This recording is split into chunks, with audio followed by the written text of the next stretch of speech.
We will discuss applied anatomy of abdomen under the following headings. First, the applied anatomy of anterior abdominal wall, inguinal canal, testis, and peritoneum for today. In the next class, we'll have stomach, intestine, liver, spleen. So we will not complete all these things under one session. In the first 4 sessions for today.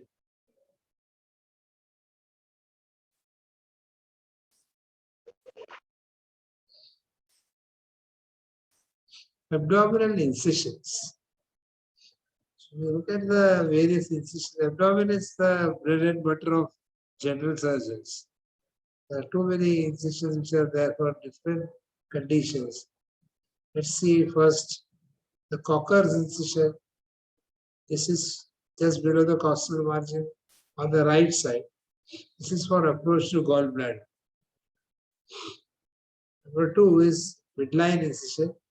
Take a vertical midline incision through the linea alba, skirt around the umbilicus, and then continue below along the linea alba. So this is called upper vertical midline and lower or supraumbilical midline, infraumbilical.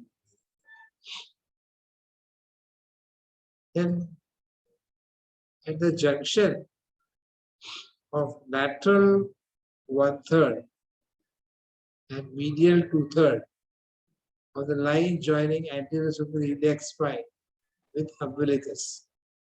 The point is called as McBurney's point. So you divide the line joining anterior superior iliac spine with umbilicus into 3 parts. The medial 2/3 lateral 1/3 junction is a McBurney's point. Take an incision at right angles to that line, which is joining ASIS to umbilicus. That was described by a scientist called McBurney. So it's called as McBurney's incision. Battle, another scientist, he described the incision along the lateral border of the rectus abdominis. That's called as Battle's incision. Close to the McBurney's incision, the horizontal incision is called as Lanz's incision. Lanz.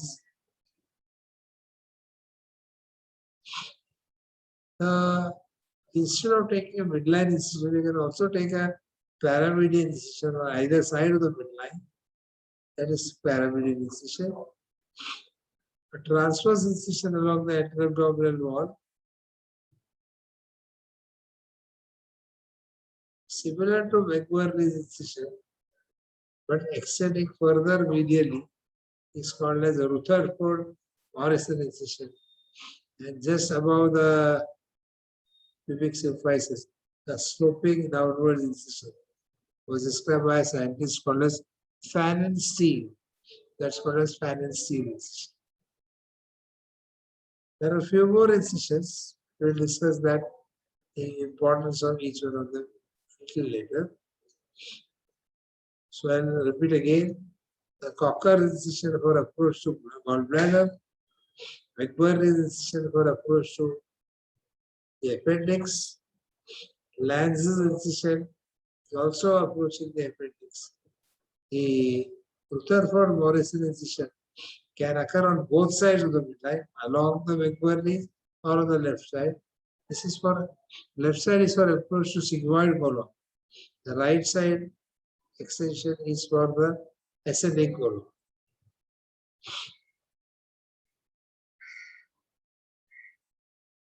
Battle's incision is now not done at all because the rectus abdominis gets its nerve supply from the lateral side, segmental. So by taking a Battle's incision, you're cutting multiple nerves which are supplying the rectus abdominis. And that part of the rectus abdominis will be paralyzed. Rutherford-Morrison incision comes close to the midline. So at that time, it cuts the rectus abdominis transversely. That's why Rutherford-Morrison is called as muscle cutting incision, in contrast to McBurney's incision is called as muscle splitting incision. Phalangeal incision is done for approaching the uterus for cesarean section.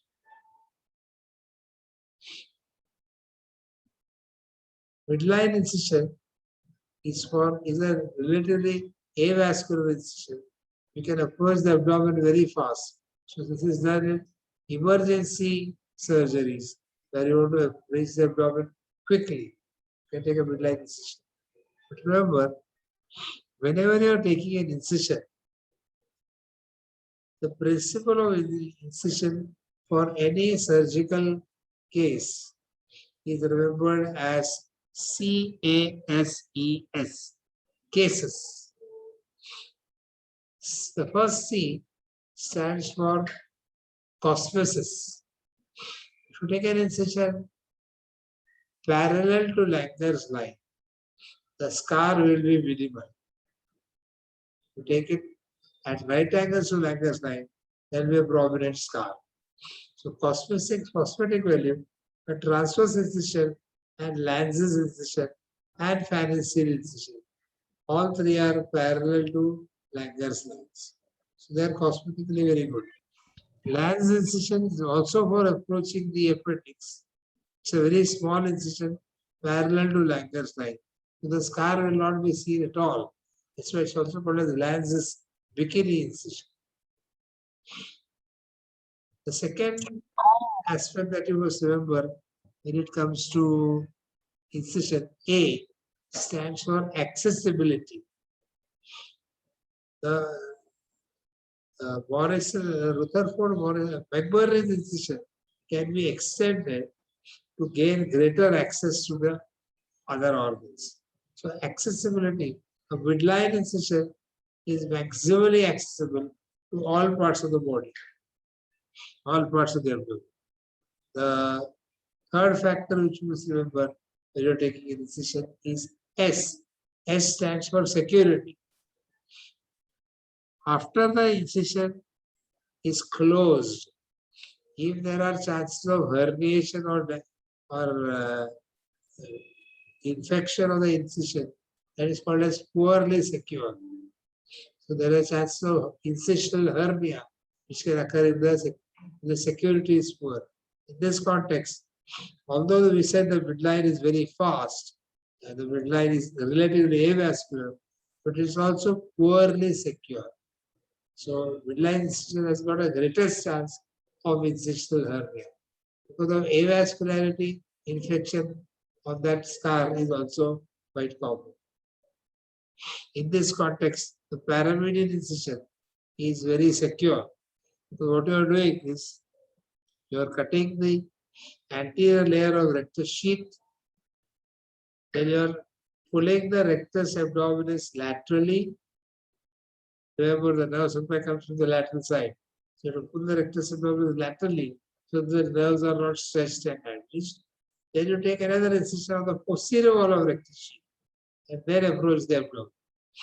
After the surgery is done, you close the posterior wall of the rectus sheath, place the rectus abdominis back in its position, and then close the anterior layer of rectus sheath. So you will realize that the two incisions on the anterior and posterior wall of rectus sheath are now supported by rectus abdominis. Therefore, the security, the chance of herniation which can occur in paramedian incision is very less. So it's a very secure incision. The fourth point, CASE, extensibility. So when you take a vertical midline supraumbilical incision and you want to now go to the intraumbilical portion, you just continue the incision. That's called extensibility. Similarly, you also described that McMurray's incision can be extended medially. If you want to have a greater approach, then it's called as Rutherford incision. And the last S is speed. If you want to approach the abdomen very quickly, either you take a midline incision, which is the fastest of the one, but as we said, the other factors of cosmesis, security is poor. So when it comes to doing a cesarean section, one of the incision is phalansteal, the other incision is infraumbilical vertical midline. So when the surgery of the cesarean section is planned, then you take a phalansteal incision so that the scar is minimal. But when the baby is in distress, when you recognize that the baby is in distress and you want to reach the abdomen fast, then you take a infraumbilical vertical. Also remember that when you're doing a general anesthesia, the baby must come out fast. Otherwise, the patient can pass through the placental barrier. So the time target is that the child should come out of the abdomen within 10 minutes.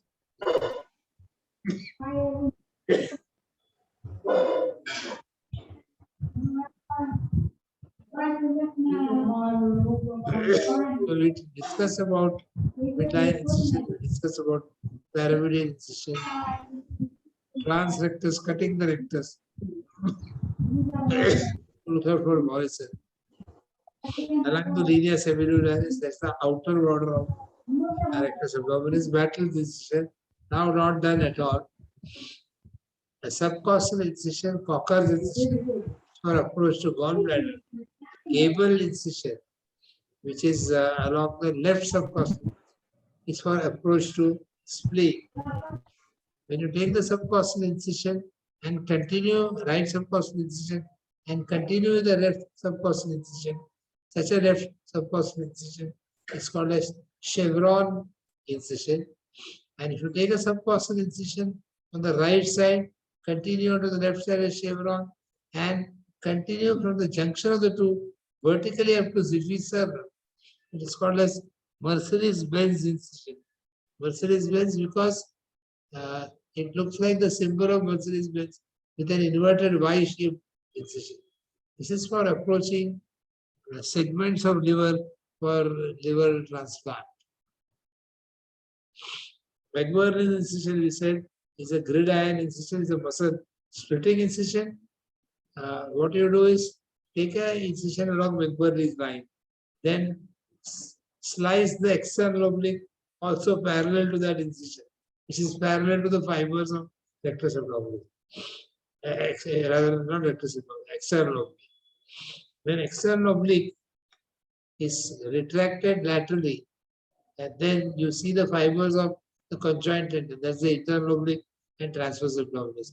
Take an incision parallel to those fasciculi, which will be at right angles to the external oblique, and then you approach the abdomen. So what you are doing is splitting the external oblique along the direction of fibers and splitting the internal oblique also along the direction of its fibers. So this is called as the gridiron McBurney's muscle splitting incision. The lance is an alternative for appendix, which is very minimal opening and along Menger lines. So the scar is minimal. So why would you want to do a gridiron at all when Lance's incision is there? Lance's incision is poorly extensive, whereas McBurney's incision can easily be extended. Transverse incision and slightly oblique incision, phalansteal incision for planned cesarean section. When there is fluid accumulation in the pericardium, it's called pericardial effusion. When it's in the pleura, it's pleural effusion. When it's in the peritoneal cavity, it's called as peritoneal effusion. When you want to collect the fluid, withdraw the fluid from the peritoneal cavity, you do what is called as paracentesis abdominis. It is a lateral to the McBurney's point. What you cut open in sequence is skin, 2 layers of superficial fascia, the fatty fascia of camper, the membranous fascia of scarpa. Then you cut through the aponeurosis of the external oblique, internal oblique, transverse abdominis, then fascia transversalis, extraperitoneal connective tissue or fat, and varicocoele. That's the sequence. What you do for doing a paracentesis abdominis is you take a point 3 centimeter lateral, medial, the anterior superior index spine, and 3 centimeters upwards. That point is chosen on either side of the midline for doing the paracentesis abdominis. You can see that the inferior epigastric artery and the superior epigastric artery is quite medial, so you're not going to damage the major vessel at all. Inguinal canal. The mechanism of the inguinal canal is what protects inguinal hernia. Are 4 mechanisms. The flap valve mechanism is where the posterior abdominal wall, posterior wall of inguinal canal and the anterior wall of inguinal canal approximate with each other. So when there is increased intra-abdominal pressure, the internal oblique and transverse abdominal will bulge outwards, whereas the external oblique aponeurosis, because of this tension, will compress inwards. So that causes the anterior wall and posterior wall of inguinal canal approximated, reducing the chance of hernia. This mechanism is called as flap valve. The superficial inguinal ring is guarded by the split fibers of external oblique aponeurosis.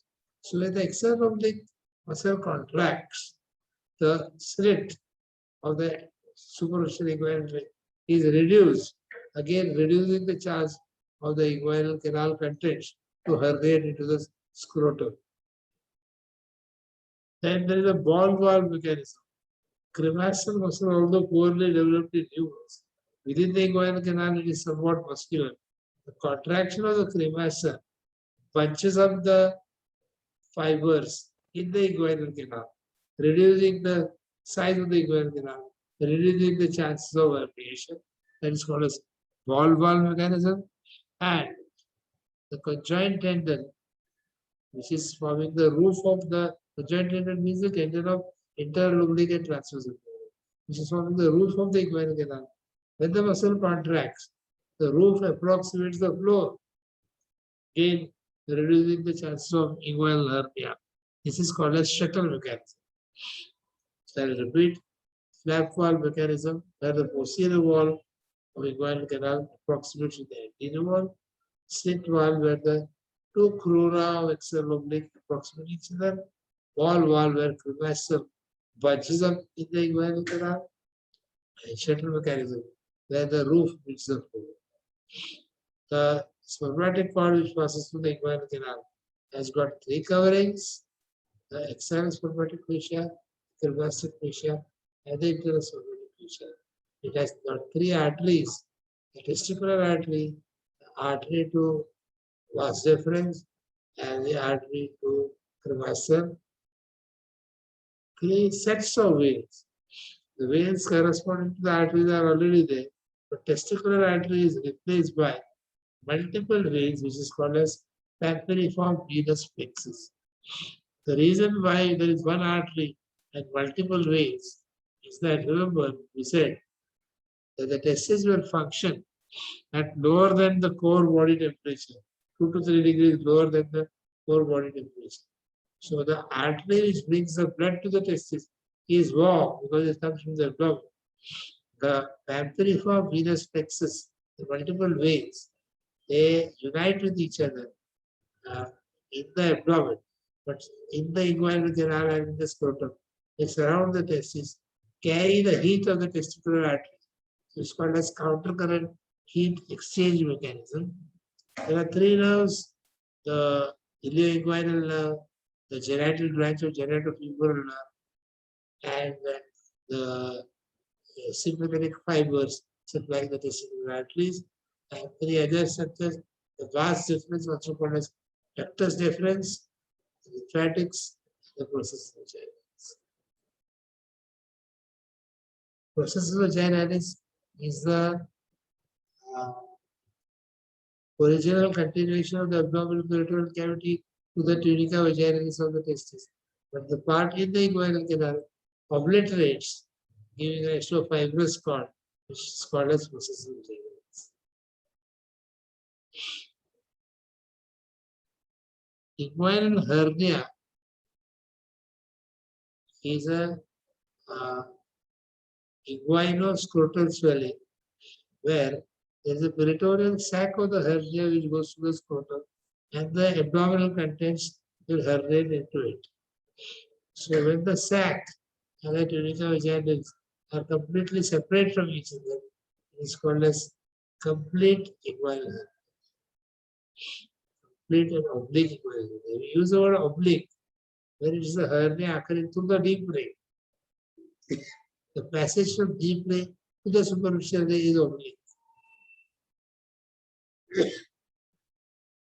If the tunica vaginalis and the peritoneal sac of the hernia is common, we call it as complete congenital hernia.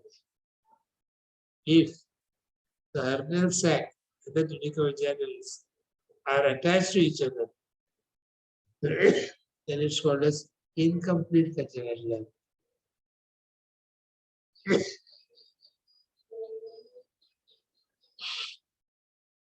Hernia are described of 6 varieties.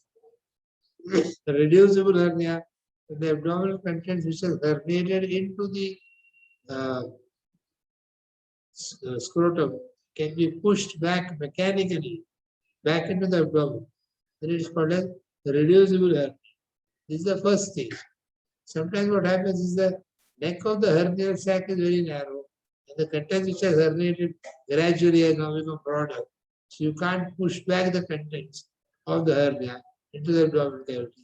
It is said to be irreducible hernia.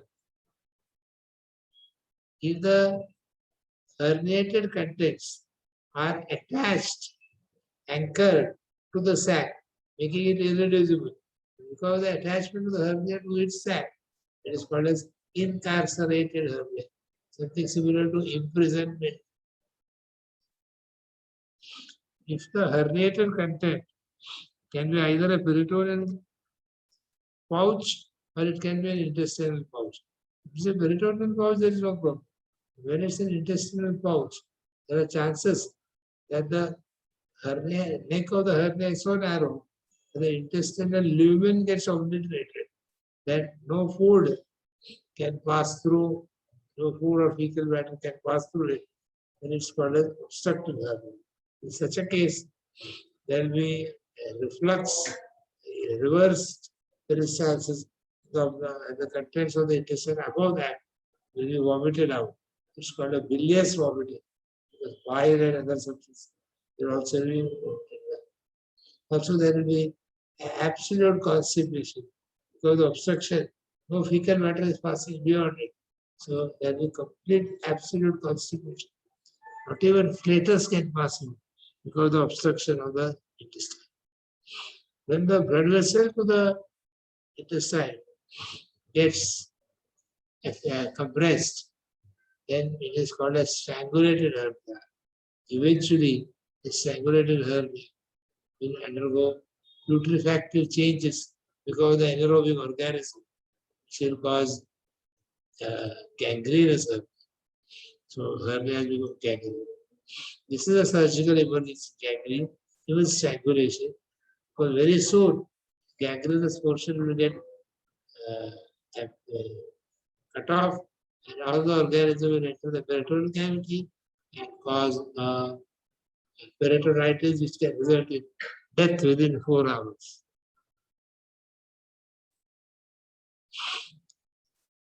The oblique inguinal hernia or the indirect inguinal hernia is the hernia which is passing from deep ring to the superficial ring and from there into the scrotum. Such a hernia will be covered by the outside by skin, 2 layers of superficial fascia, external spermatic fascia, cremastic fascia, and internal spermatic fascia. In contrast, if the hernia does not pass through deep ring, but directly pouches from the posterior abdomen, posterior wall of inguinal canal into the superficial inguinal ring, and from there into the scrotum, it is called as direct inguinal hernia. Direct inguinal hernia is divided into two parts by the obliterated umbilical artery, which is going to the umbilicus. So, a direct inguinal hernia can be either medial to the umbilical artery or it can be lateral to the obliterated umbilical artery. If it is lateral to the obliterated umbilical artery, it is called as lateral direct inguinal hernia, where the coverage will be skin superficial fascia, external spermatic fascia, cremastic fascia. But instead of internal spermatic fascia, which is formed from fascia transversalis, it will be the fascia transversalis itself will be herniated out. So this is the uh, lateral direct inguinal hernia. If it is a medial direct, that is medial to the obliterated umbilical artery, then we scale superficial fascia, external spermatic fascia. But instead of cremastic fascia, it will be the muscle which is forming the cremastic fascia, the conjoint tendon, and fascia transversalis. So notice the difference in the coverings of the inguinal hernia. And indirect inguinal hernia, which is occurring from the deep ring to superficial ring, has got three spermatic fascia, whereas when it's a direct inguinal hernia, either lateral direct or medial direct, the covering slightly differ. There are other hernias of the abdomen, incisional hernia, rectal hernia, taken incision of the abdomen because of poor security. That area becomes infected, the suture line will rupture, and the abdominal contents get herniate out into the peritoneal sac, which has pouched out. That's what incision. Femoral hernia is through the femoral ring into the thigh. Umbilical hernia is in the region of the umbilicus. Epigastric hernia is in the region above umbilicus. There is also something called as diastasis recti. Diastasis recti, the rectus abdominis is quite weak and widely separated with a linea alba bulging outwards. That is called as diastasis recti. So here, it's not a true hernia. It's just wide separation of the rectus abdominis supraumbilical. Whereas when it comes to an epigastric hernia, uh, there is a pouch of peritoneal sac which has come out to the epigastric region, into which the contents is herniated. Then it's called as epigastric hernia. Hiatus hernia is hernia of the esophagus through the diaphragm, through its opening. There are two varieties, sliding hernia or rolling hernia. In sliding hernia, the lower esophageal sphincter has slid upwards into the thorax. That's called sliding hernia. In rolling type of esophageal hernia, diaphragmatic hernia, the lower esophageal sphincter is where it is. The contents, the stomach herniates through the esophageal opening, by the side of the esophageal opening, rolling upwards into the thorax. It's called rolling type of hiatus hernia. Hiatus hernia through the esophageal opening. Sphigated hernia is hernia into the weakness within the abdominal wall itself. Now we know that the rectus sheath is classical above the umbilicus, where the external oblique aponeurosis passes in front of rectus abdominis, the internal oblique splits and encloses the rectus abdominis. The transversus abdominis passes behind the rectus abdominis. But midway between umbilicus and pubic symphysis, all the three layers of rectus sheath pass in front of the rectus abdominis. So at that point, there is a weakness just above the so-called arcuate line, where the classical hernia will, the classical rectus sheath will form external oblique anteriorly, transverse abdominal posteriorly, and internal oblique splitting. Below that point, the arcuate line will be all three layers passing in front. So there is a possibility of a hernial sac entering in the gap, and this hernia is called, was described by scientists called Spigel. So it's called a Spigelian hernia. It's also called as hernia into the anterior abdominal wall. at the site of weakness. It neither bulges outside the abdomen nor is bulging within the abdomen. Hernia through the lumbar triangle. Lumbar triangle is a region above the middle of the iliac crest, where external oblique forms the anterior boundary. Latissimus also forms the posterior boundary. And the middle one third of the iliac crest forms the lower boundary. This triangle is called as lumbar triangle, described by a scientist called Petit, P-E-T-I-T, where the final T is silent. Petit. This is a potential site of weakness where there is no external abdominal, external oblique muscle, nor there is latissimus dorsal. So only internal oblique and fascia transverse and the transverse abdomen is there. The abdominal contents can herniate through this triangle. It's called as hernia through the lumbar triangle. Then there is a hernia in the gap between the pelvic diaphragm and the lateral body of the pelvis. That gap is called as hiatus of Schwalbe. And in the hernial sac passes into the perineum below the pelvic diaphragm. It is called as perineal hernia. Here we see gastric hernia. Incision hernia can be anywhere. Umbilical hernia, direct inguinal hernia, indirect inguinal hernia. Notice, indirect inguinal hernia comes from the deep ring to the superficial ring. The direct ring approaches directly to the deep superficial ring. Usually, the indirect inguinal hernia is generally goes all the way up to the bottom of the scrotum, so it's a complete hernia. The direct inguinal hernia usually does not reach the bottom of the scrotum. It's an incomplete hernia. And if it is below the inguinal ligament into the thigh, it is called inguinal.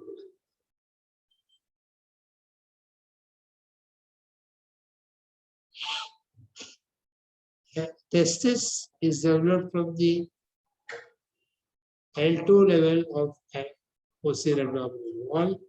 So it receives the blood supply from the abdominal aorta, the gonadal branch of abdominal aorta, occurring at vertebral level L2. Testis, as it comes to the scrotum, it is governed, the passage is governed by a structure called as gubernacle. Gubernaculum literally means governed. So it's a fibrous band which goes to the scrotum and the testis is guided along the passage to the scrotum, normal, descent of testis. The gubernaculum is a fibrous structure, it doesn't contain any muscles or elastic fibers. So you can't say the gubernaculum pulls the testis into the scrotum, it only guides the testis into the scrotum. Actually, what happens is gubernaculum is a small structure. As the abdominal cavity grows, gubernaculum does not grow.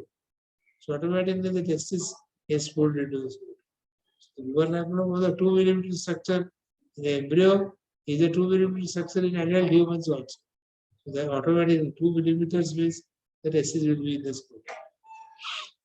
The terminal part of gubernaculum is split, which are called as tails of LOCKWOOD. The split tails of LOCKWOOD may wrongly guide the testis to somewhere else. That is called as ectopic testis. So ectopic testis can go to the gluteal region, it may go to the thigh, it may go to the anterior abdominal wall, it may go to the base of the penis, it may go to the opposite side also. Gubernaculum or the ectopic testis. In contrast, one should differentiate. Of course, in that case, the corresponding scrotum will be empty. So when the testis is not present in the scrotum, you have to think of ectopic sites where it could be, or it may have failed to descend into the scrotum at all. So then it is called as cryptorchid. Cryptorchid means arrest of descent along the normal passage. Ectopic means descent out of the superficial inguinal ring, but going to sites other than the corresponding scrotum. So that is called as ectopia versus cryptopia. The yellow color is a fluid accumulation in the tunica vaginalis, cavity of tunica vaginalis, which is called as hydrocele. The hydrocele is a translucent fluid accumulating in the tunica vaginalis. If it is restricted to this, of course, this is the vas deferens and this is epididymis. So epididymis and vas deferens are shown in brown. Yellow is a fluid accumulation. This is called as, because it's restricted to tunica vaginalis, it is called as vaginal hydrocele. Whereas if the fluid, the tunica vaginalis, is continuous through processus vaginalis into the abdomen, patent processus vaginalis, this is called as congenital hydrocele. If the hydrocele lying in the tunica vaginalis also extend into the processus vaginalis, but that is not communicating with the abdomen, it is called as infantile hydrocele. If there is no accumulation of fluid in the tunica vaginalis, but there is an analog insistent fluid in the spermatic cord, it is called as hydrocele in the cord. So there are these four varieties of hydrocele: vaginal hydrocele, congenital hydrocele communicating with the abdomen, infantile hydrocele not communicating with the abdomen, but lying in the along the spermatic cord, and that which is lying only along the spermatic cord, not surrounding the intestine, which is called as hydrocele of the cord. This is an interesting component. Scientific studies have shown that I have fewer and ineffective valves than my counterpart. Who is talking? Scientific studies have shown that I have fewer and ineffective valves than my counterpart. I am longer than my counterpart. Loaded sigmoid colon can compress me. I join a vessel at right angles while my counterpart joins at an obtuse angle. Diametrically opposite my connection is a union of catecholaminerich rich vessel causing vasoconstriction. There is backflow due to nutcracker effect caused by abdominal aorta and superior mesenteric artery. These are 6 reasons why the varicosity of the left testicular vein is more common than the right. Varicosity of the left testicular vein and the pampiniform venous plexus is called as varicocoele. Left-sided varicocele is far more common than the right side. The reason is going the reverse order. Left testicular vein joins the left renal vein. Left renal vein crosses the arch of aorta to join into the inferior vena cava. In front of the left renal vein lies the superior mesenteric artery. So, the abdominal aorta behind, superior mesenteric artery in front, in between the left renal vein passes. So that is called as nutcracker effect, like the cracker which is cutting the nut. So because of the compression of the left renal vein, there is backflow into the left renal vein, and the left testicular vein which joins the renal vein will also show backflow, which will cause dilatation, elongation, and more tortuosity of the testicular vein, which is called as varicocoele. Into the left renal vein, where the gonadal vein opens exactly opposite, there is a suprarenal vein also joining the left. Suprarenal vein carries catecholamines, adrenaline, noradrenaline vein, which are vasoconstrictors.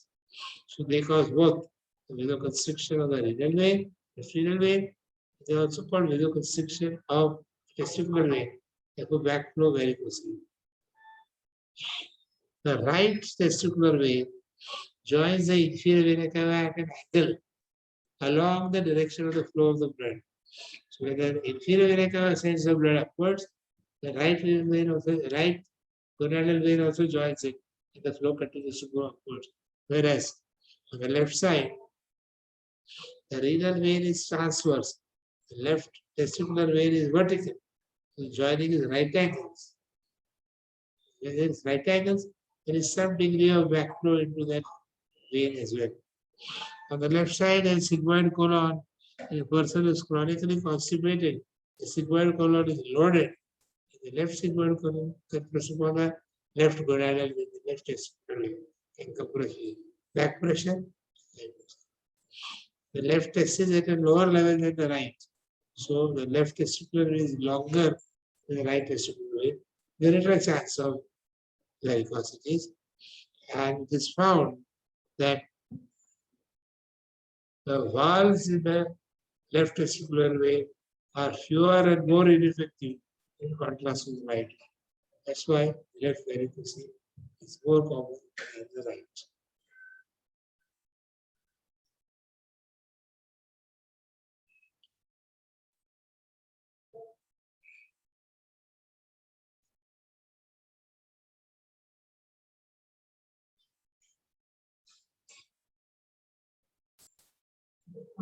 Next topic is peritoneum. We have got 2 slides for this. Vertical disposition of peritoneum.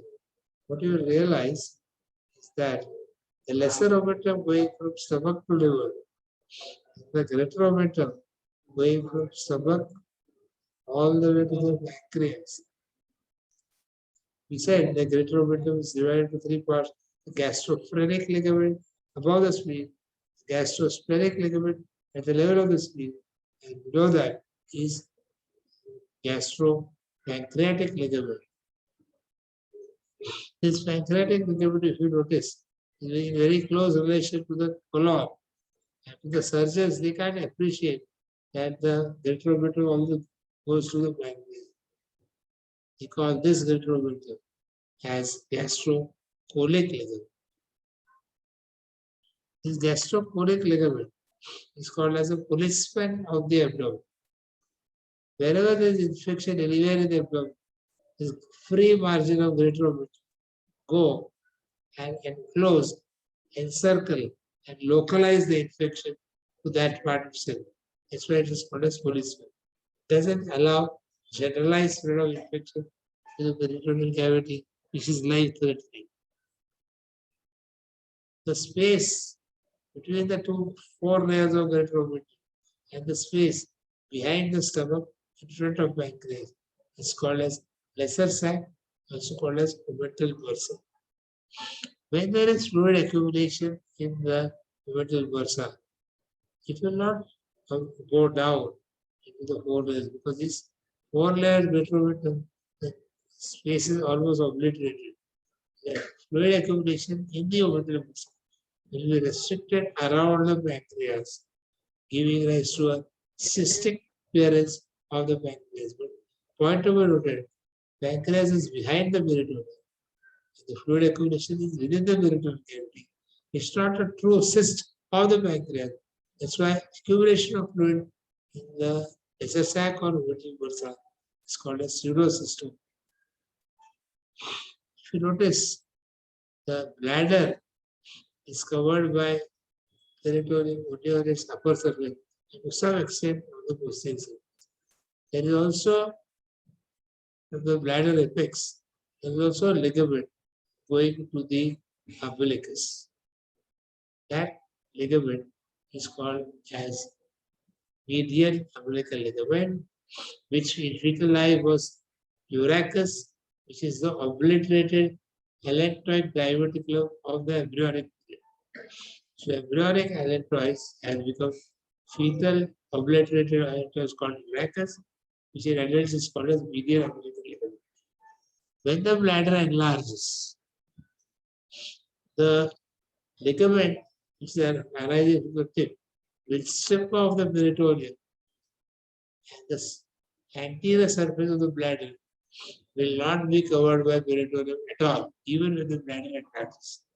So the peritoneum will continue to remain on the superior aspect, but will not lie along the anterior wall. So when the bladder, normally a pelvic organ, becomes abdominal pelvic when it enlarges, it will have its anterior surface devoid of peritoneum.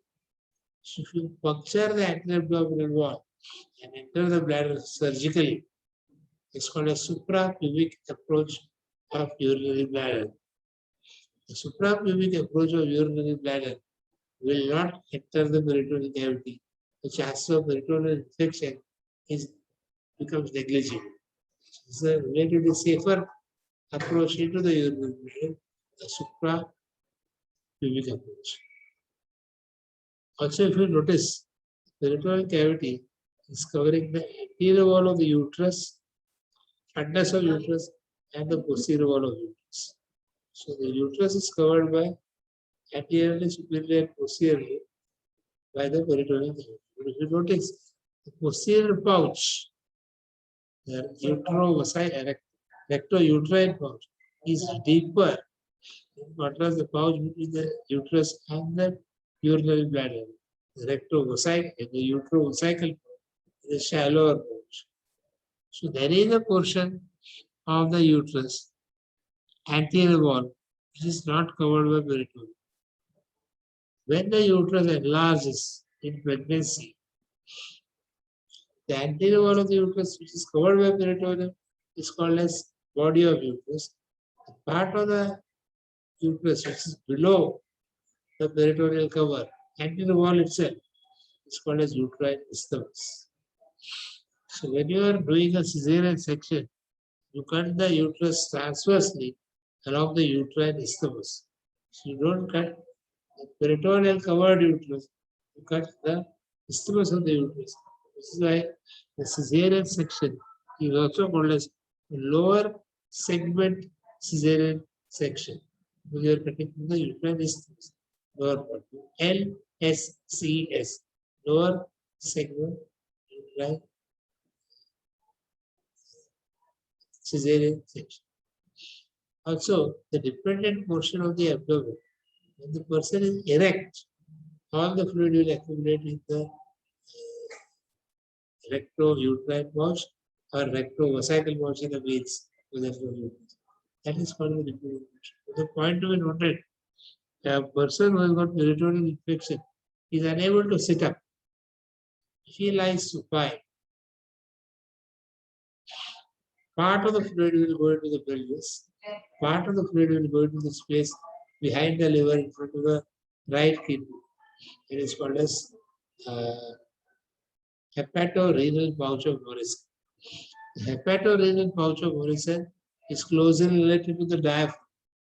So diaphragmatic movements will facilitate the fluid absorption into the bloodstream, and therefore peritonitis will become septicemia. The effective fluid will enter. Whereas if the fluid gravitates to the pelvis, the absorption here is quite slow. The chances of generalized septicemia will occur very slowly. Also, the posterior vaginal wall or anterior rectal wall, you can drain the infected fluid also. So how do you make the person not lie supine? You can't make the person ask him to sit up because he's just come out of the operation. What you can do is tilt the bed in such a manner that the head end of the bed is raised, foot end is lowered. So automatically the fluid will gravitate to the dependent position of the pelvic pouches rather than restricting itself to the hepatorenal pouch.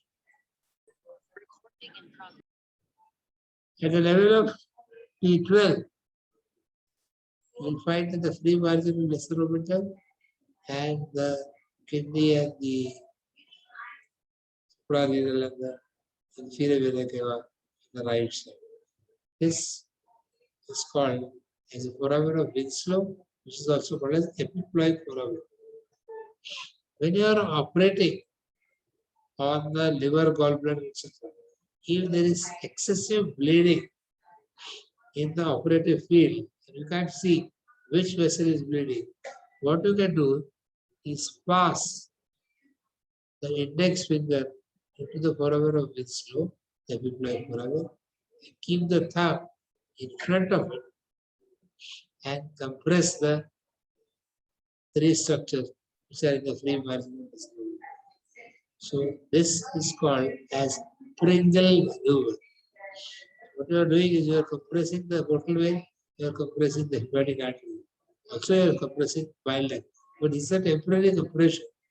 But that will stop the bleeding.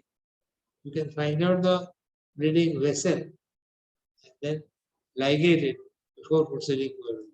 So this Pringle's maneuver, discovered by scientists called Pringle, is useful when it comes to cholecystectomy or other surgeries of the brain. With that, we come to the end of today's discussion. The stomach onwards we'll discuss in the next class. You can mark the attendance in the chat box. If you have any questions, you can ask now. Otherwise, you can leave.